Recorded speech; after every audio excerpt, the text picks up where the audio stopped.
So this is Bubba's tank.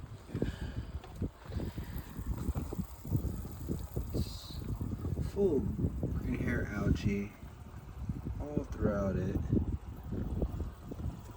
And this glass was easy to clean all around.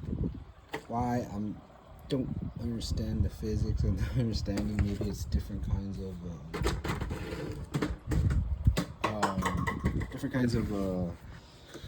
everything's just powdered in one spot here. Maybe it's just a different kind of algae. But the other algae that's in this tank, I have this kind of algae, the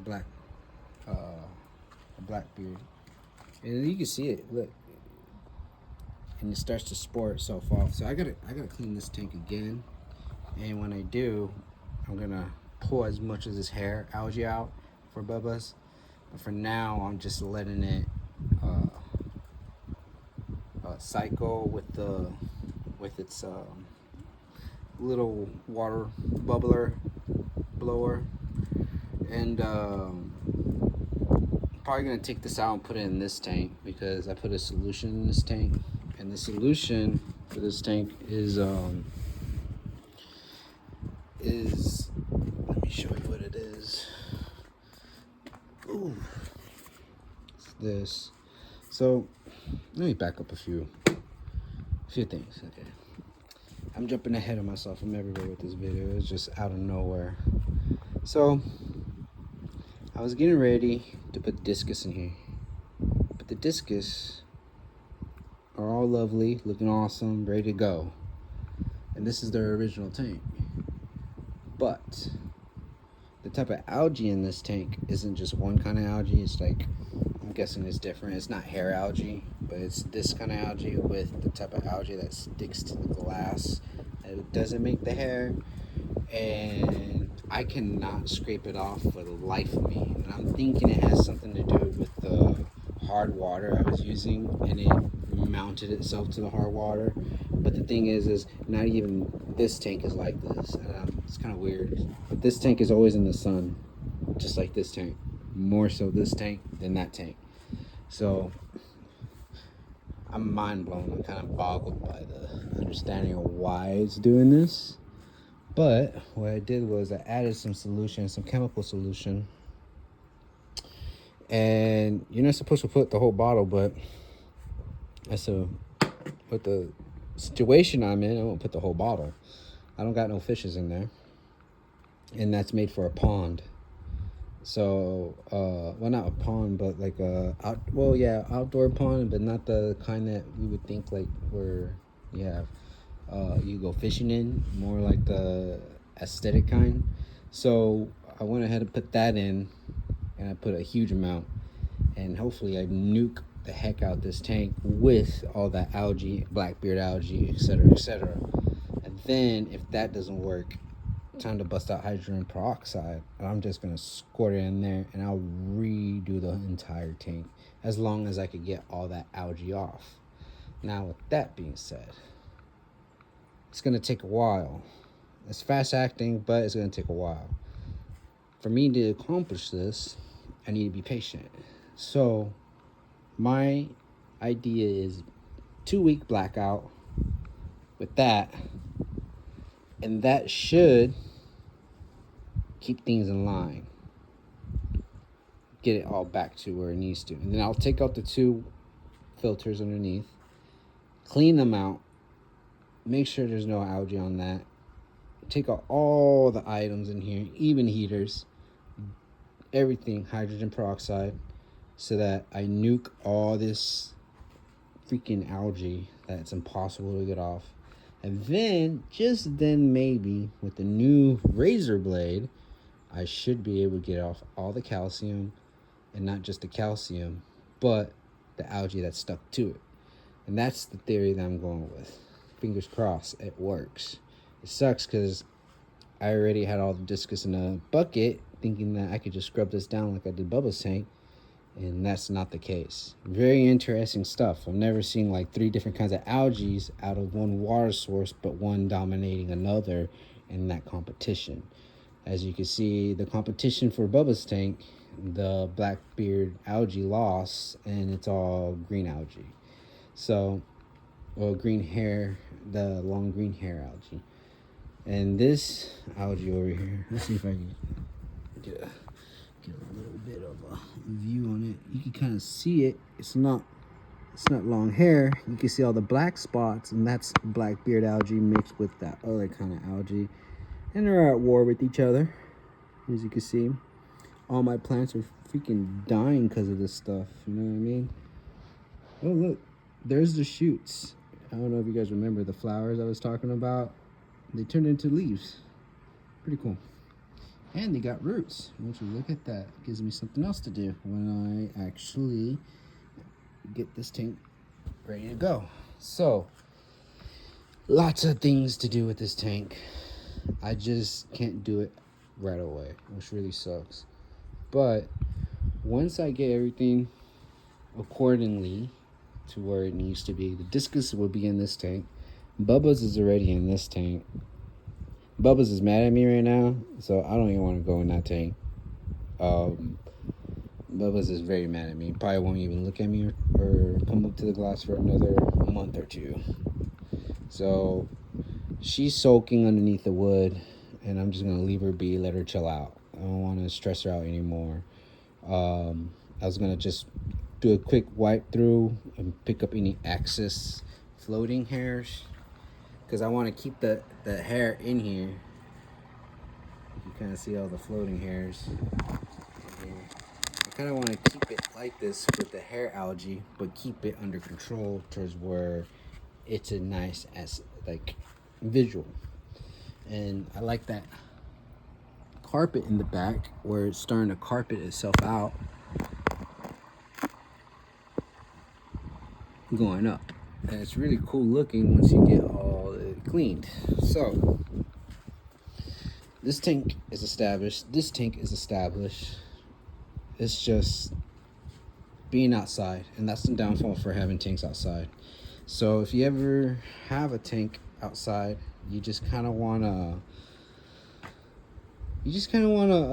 keep an eye on it and be a little bit more on top of it. See, I used to just scrub down the tanks once a month or 2 times a month, and I took that skill with me onto this, and I didn't think about how bad it would be, even though I saw visually how bad it would get, but I didn't think it would be hard to clean, because I've never got it to this extent of a actual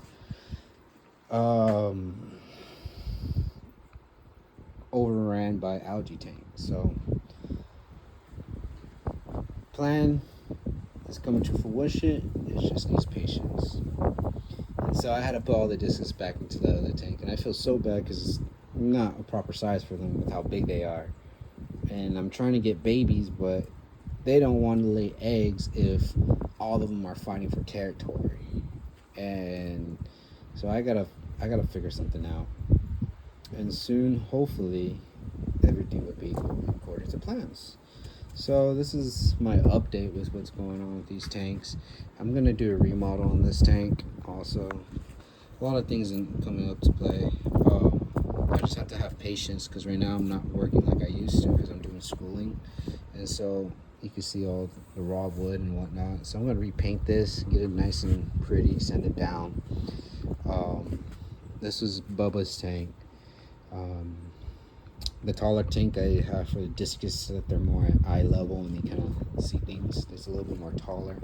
You can kind of see how much taller they are.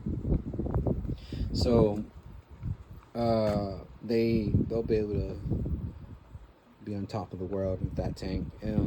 Has a double filter too, and canister filters with UV lights in them and everything, which is really interesting, because even with the UV lights, this is just proof. I've always talked about how UV lights are a scam when in the fish community, because when you actually need to use that method, that UV light, you need a certain PSI, and that PSI is so high that the pump that you would use for it, you wouldn't even be able to use it for your tank, because of how hard the pressure is. It has to be a certain kind of pressure, and it does a certain kind of I think, from my understanding, certain pressures do certain microns, or kill certain things of certain micron size or something like that. I'm not exactly 100% sure on the science, but from my understanding, you need a high pressure pump for UV to work, and that's just stuff I'm learning just from school itself. Like, because some HVAC units use UV lights, and so I had to do research on it. So it's a very interesting scam. I don't think it's something that you need or that it will work. I think a lot of my fishes not being sick or getting sick stems from just good fish keeping, and that's just from 10 years of experience of being on this journey keeping discus. They've had some of the most hardest water here in Texas for 4 to 5 months, and they still busted beautiful colors out. But is it good in the long run? No. So that's why I do RO. Do I remineralize my RO? Kind of, sort of. Not like how people do it, where they have to go buy an extra thing for it, but like an extra bottle, kind of like that bottle right there, where it's just for algae. They have something for remineralization. I don't even use that. I use natural rocks, Indian almond leaf, and then I also look at the TDS, and with the TDS, you could tell like what's in there, what's not, where the water's kind of setting.